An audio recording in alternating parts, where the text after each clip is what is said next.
Miller. I'm a demonstrator, Stampin' Up demonstrator in Basking Ridge, New Jersey, and I go live every week at 5 o'clock on Wednesdays to share with you some of the things that we're working on, or I'm working on, or things on my desk.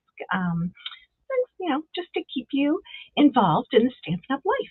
So today I am sharing a card from my Stamp-A-Stack classes, which I'm holding tomorrow, Friday, and Saturday, and got lots of people coming to those.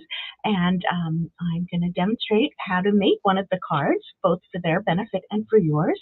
I'm using a bundle called Keeping Tabs, and let's go ahead and take a look.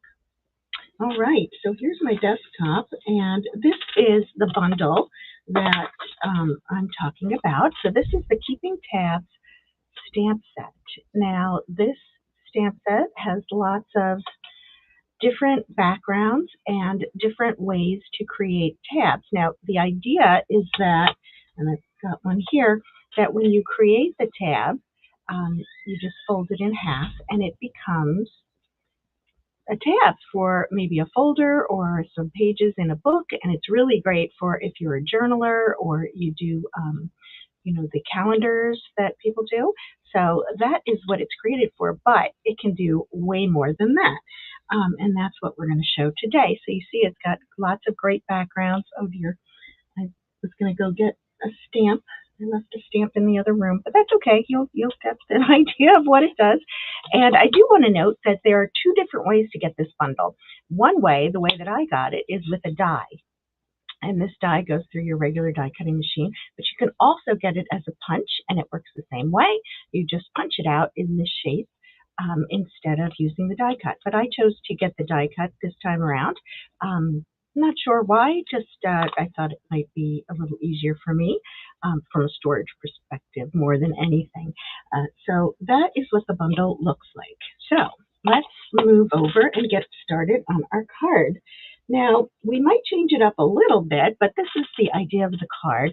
I have to say I did case this from someone, and I will put in the notes who it was that I cased it from. I just love the combination of the colors and the way that it looked and the way that it used these little tabs in a different way. So let's go ahead and make the card. So let's start off with our piece of Pretty in Pink cardstock, and I'm just going to give that a nice fold in half. If you're out there and you want to chime in, say hello, please do. I hope we can see you on the chat today. All right, and then we're going to take a white piece and put it on the inside. Not that this is such a dark color, but it's not as light as some of our colors, so I thought it would be a good idea to put a piece of white on the inside so that we can see when we're writing. Sometimes I do, sometimes I don't when the color is a lighter color. Okay, now we're going to put this one on the front, but before we do that, I want to give it a little bit of color. So I'm going to take my Pretty in Pink ink pad, and I'm going to grab, you can see on this ink pad, we used this last month in class, and somebody went to town with the stamp that says Make a Wish. They were just pressing really hard. This is what happens when you press really hard. I haven't re-inked it yet because it still works just fine, but if you're wondering what happens, that's what it is. So I'm going to take my blending brush, and I am going to, this is the larger one, that you could also use the smaller one, and I'm going to pick up my color, and I need a piece of scratch paper because I usually have some on my desk, but I'm using my glass mat, so I did not put that aside. I always tap off just to get the bulk of it off of the color, and then I like to come over and smush, smush, smush. Now, we don't need a ton. This is just to give a little bit of background for the pieces that we're putting on to allow, it gives it a little continuity. Plus, it makes the white not so stark. So that's all I'm doing. So you don't need a lot on the back there. So that is the first thing. And then I'm going to go ahead and put this on the front of the card. And next we will stamp our label. So when we go to stamp the label, for those of you coming to class, I've cut out some 2 1/4 by 2 inch squares so that you know what you're working with. And I'm going to use our Petunia Pop ink pad, and you already saw what comes out of this. But tap, tap, tap, and stamp it right on here. Now, what I'm also going to do, well, what you're going to do is you're going to stamp the sentiment onto this label part here. And let me show you on the card. The reason I'm showing it to you this way is because I left this upstairs. I've got the ink pad, but I left this at the station for the class because they are starting tomorrow, so I'm all set up. You will stamp that also using that color is called Summer Splash. Okay, so you'll stamp that, and then you will use the die to cut it out. So you will have to do 2 of these for every card that you make. So when you come to my classes, you make 2 of each. And there we go. We're just going to line it up like that. Just quick and easy. And you end up with these. Now, that's all fine and dandy, but we need to separate them out. So we're just going to take our scissors, Stampin' Snips, and you can see, I'm going to show you really close. See that it shows a little fold, so that's what made it so easy to fold, but it also makes it easy to cut. So I'm going to cut them. Now if it's a little too, so you've got some little edges here, so just go ahead and trim those off. But there you go. You've taken that label, that big label, and made it into a smaller label. So again, you need 2 for each card because you need 2 full stripes and 1 half stripe, right? Okay, so we're going to add these to our card with the one at the top, 1 stripe at the top, 1 at the bottom, and then the words in the center. Now, what I did here is I have all this lovely ribbon, and I was trying to loop it around, but it is kind of thick. So I think we're going to change this up just the tiniest bit, and we're going to just put it on an angle. I don't have my ribbon scissors here because they're all at various stations, but I'm going to, for this one, cut it this way. Now, if you want to do it the way that I did it on the first sample, for this one, I just put a line of adhesive here, and I took a long strip of the ribbon and then brought the ends in so that it was stuck down here. And I just found it to be a little bit bulky, a little too bulky. So I'm going to do the same idea, but instead, I'm going to put it on an angle, and I'll show you. I'm going to put 2 stripes of adhesive just in case. And what's nice is that, whoops, maybe we should center it a little bit better, huh? Yeah, that's always a little bit nicer. I'm going to use a little more adhesive. You don't want to go too wide, though, because you don't want it to stick out. You want the ribbon to stick out, but not the adhesive. Okay, and then we can put this on top here, and you get kind of the same effect. You could also put it straight across. And if you decide that you want to do that, like I'm deciding, you could just pull it up and then lay it down. And that might be even better for what we're trying to do here. Okay, so when we put these on, we're going to use dimensionals to do that. Dimensionals are nice and strong. They hold it nice and tight. You don't need a whole lot. I'm going to just use 1 on each. So I'm going to add 1 to the top and 1 to the bottom, and then I'll get that one in the middle on as best I can. Let's see, I want them to go the same way, so lining it up there, and then this will be centered. Maybe we just want 1. All right, see, we're changing on the fly. You can decide to do it however you want, but the idea is that this is Petunia Pop ribbon.